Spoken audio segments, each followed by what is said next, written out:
Yo, check this out. So Captain Tidbit says, Roboto is the good old I didn't choose a font.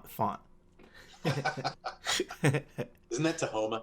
Right. Or is it Helvetica? Oh yeah, I mean yeah, Helvetica is the. I mean nobody created a documentary about Roboto.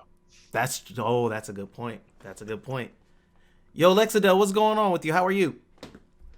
Yo, I wanted to bring that up. I thought that was an interesting point, Scott, considering the work that we did, and the work actually that you do now, and I guess with UX design in general, uh, a font like Roboto or Arial, or maybe I would say Roboto and Helvetica, especially Helvetica, right?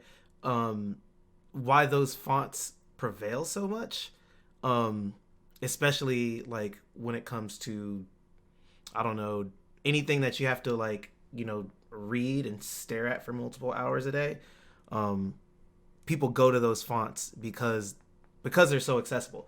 Um, in the context of your work, Scott, I was wondering if you could, I guess, give a little background about why Roboto is such a good font. Like, because we actually decided to use that font when we worked there, and we just like when we started Yeah, kind of taking the interfaces that we were working on in a new direction. Of all yeah, the yeah. fonts we could have chosen, we landed there. I mean Roboto and Helvetica work. They both work for a lot of the same reasons, which is they they scale well and they're easy to read. And they work well at different resolutions and different sizes on different screen types and um, in print and everything, right? So and then Roboto is a font that was designed for mobile use, right? So it was designed to work well on small screens and in different sizes and different weights, um, and all that falls into usability and accessibility. So I mean that's why we end up using that particular font was um, I felt like was because it was a an easy standard that scales well to all of our use cases. Mm-hmm. I use Roboto for all like if I'm doing like wireframe work, um, I'll end up using Roboto, and sometimes I'll just stick with it because it just works for everything. Um, It does. I do sometimes get a little sick of seeing it because it sometimes it can look the letter they can look a little tall. Sometimes like using some fonts that kind of spread things out a little bit more, give them a little more space. But you know, it like I said, it's a usability thing, right? It's easy to read, mm-hmm. so it works. It works. It just works for so much. Like mixing fonts, like when you have to look for different fonts, there are so many different things you have to take in consideration. Like, I guess it depends on what you're using the font for, right? Like, a lot of our work uh, was pretty much interface work. It was something that people had to stare at, interact with, read multiple hours a day, right? And so, like, Web applications, yeah. right, yep. And so, like, the last thing you want to do is exhaust people or get in their way with a decision that you kind of made, like, I guess in the context of our old work, or I guess your work, and maybe probably more than likely my work in the future, enterprise work, right? Yeah, Where it's like it's work that is reaching like a large amount of people for the sake of getting a job done, or getting some kind of service done. And so right. the things that they're more concerned about are like, you know whether or not this multi-thousand-dollar product can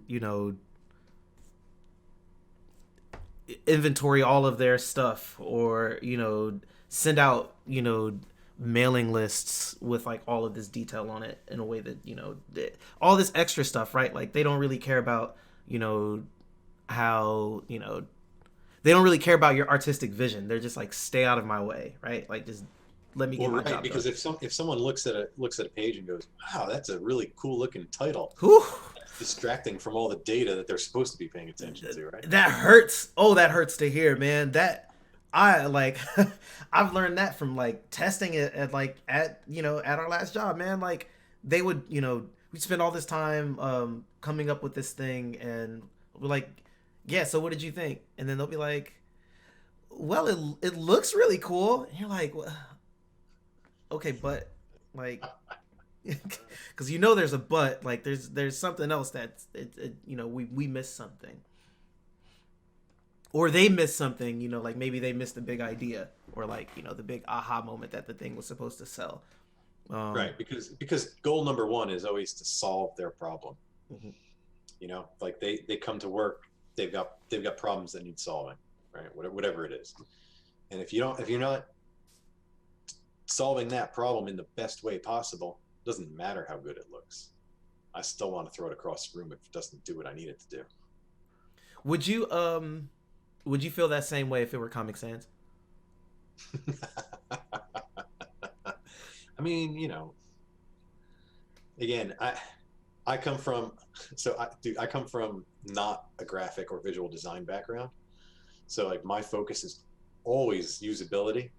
Not always, right? I got it's got to look good too because it has to look like quality product. But you know, if there's a place for Comic Sans, you can get in there and it gets a chuckle out of somebody or whatever and makes people happy.